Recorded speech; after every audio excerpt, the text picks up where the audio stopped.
बहुत कुछ जो है चलता रहता है, और हम अपनी रोज़मर्रा की ज़िंदगी में बहुत कुछ ऐसा भी कर रहे होते हैं जो हमारे परिवार में, हमारे आसपास समाज में बहुत लंबे समय तक से जो है लोग करते चले आ रहे हैं, लेकिन हमने उसको अपना लिया क्योंकि हमारे पूर्वज, हमारे बड़े, हमारे समाज में जो जिनका हम आदर करते हैं वो ऐसा कर रहे थे, तो हमने भी ऐसा करना जो शुरू कर दिया। तो ये एक मानसिकता रहती है, ये एक स्थिति रहती है जिसके चलते हम किसी काम को करना शुरू कर देते हैं। ठीक है, लेकिन बहुत सारे ऐसे काम होते हैं जिसके पीछे का जो मर्म होता है हम उसको कई बार नहीं समझते, हम उस पर कभी डिस्कशन भी नहीं करते, चर्चा भी नहीं करते कि जो है वो क्यों है, ऐसा चलता चला आ रहा है, तो इसके पीछे का आखिर सार क्या है, मर्म क्या है। क्या बस ये ऐसे ही शुरू हो गया, या फिर इसके पीछे एक बहुत गहरा दर्शन रहा होगा, एक बहुत गहरी सोच रही होगी। दर्शन माने सोच, फिलॉसफी, किसी का नज़रिया। तो ऐसी बहुत सारी जो चीज़ें हैं उसमें से एक चीज़ है तर्पण। तर्पण मतलब किसी को कुछ अर्पण कर देना। ठीक है, आपने देखा होगा कि बहुत सारे साधु सन्यासी लोग जब किसी नदी में खड़े होते हैं, ठीक है, तो किसी नदी या तालाब में जो है खड़े होकर वो वहीं से पानी उठाते हैं, उसी नदी में खड़े हैं, जो वहीं से पानी उठाते हैं और वहीं से पानी उठाकर उसी नदी में डाल देते हैं और मतलब स्तुति करते हैं। ठीक है, कई बार वो भगवान सूर्य की तरफ हाथ ऊपर करके जो है पानी अर्पण करते हैं। ठीक है, तो हमें जो समझना है वो ये कि देखो, वो नदी में खड़े हैं, उसी नदी में खड़े हैं, वहीं से पानी उठा रहे हैं और उसी को ही अर्पण कर दे रहे हैं।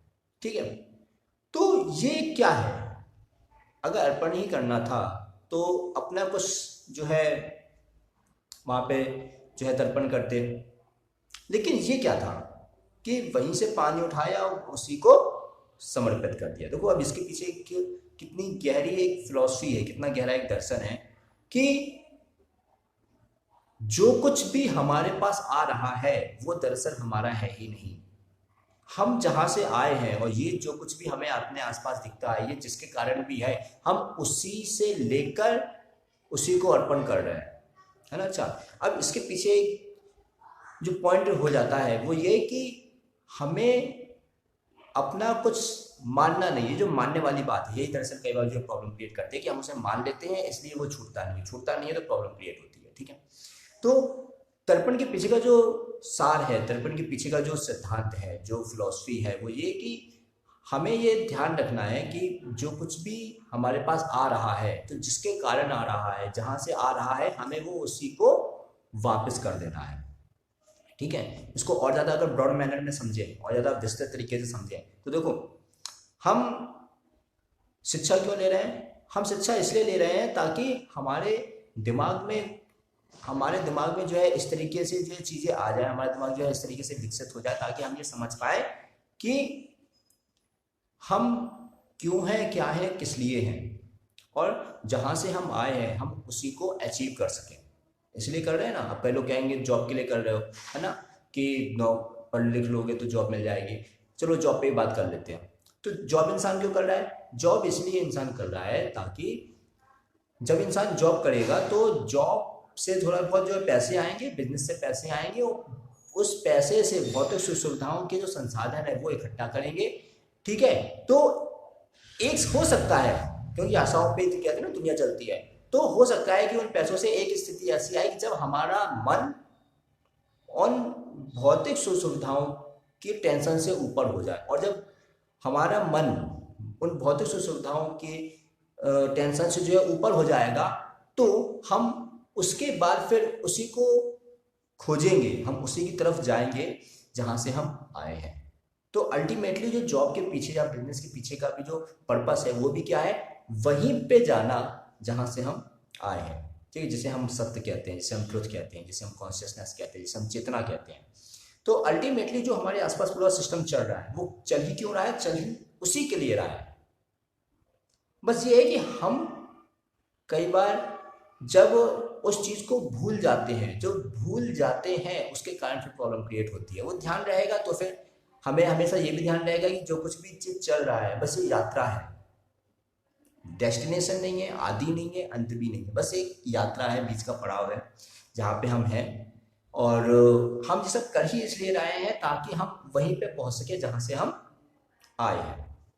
ठीक है, अब कई लोग कहेंगे जब वहीं पहुंचना है जहां से हम आए हैं तो फिर आए क्यों हैं? यही तो माया है, यही तो खेल है, और यही तो इंसान का मन है कि इंसान का मन है तो मन, मन के ऊपर देह है, मन के ऊपर शरीर, शरीर के फिर आसपास ऐसी चीजें जिसे उसे जो है कहते हैं ना कि 5 कर्मेंद्रियां जो होती हैं, ठीक है, कि आंखों से कुछ अच्छा देखना है, स्किन से उसे कुछ अच्छा टच करना है, मुंह से उसे कुछ अच्छा बोलना है, नाक से उसे अच्छी अच्छी चीज़ें सूंघनी है, और जो है कान से उसे अच्छी अच्छी जो चीज़ें सुननी है जिसे वो अच्छा कहता है। ठीक है, तो 5 कर्मेंद्रियों से उसे अपने आसपास की जो चीज़ों को भोगना है। तो अल्टीमेटली सारे जो चीज़ें इसलिए हैं। तो वो जो तर्पण वाला जो सिद्धांत था, जो हम तर्पण की बात कर रहे थे, कि तर्पण वो है ही इसलिए ताकि हमें हमेशा ये ध्यान रहे कि हम कहीं और के लिए हैं। ये जो कुछ भी हमारी ज़िंदगी में है ये बस पड़ाव है, ये ना तो शुरुआत है ना अंत है। ये बस उस एक चीज़ के लिए है जिसे हम सत्य, ट्रुथ और मुक्ति वगैरह जो कहते हैं।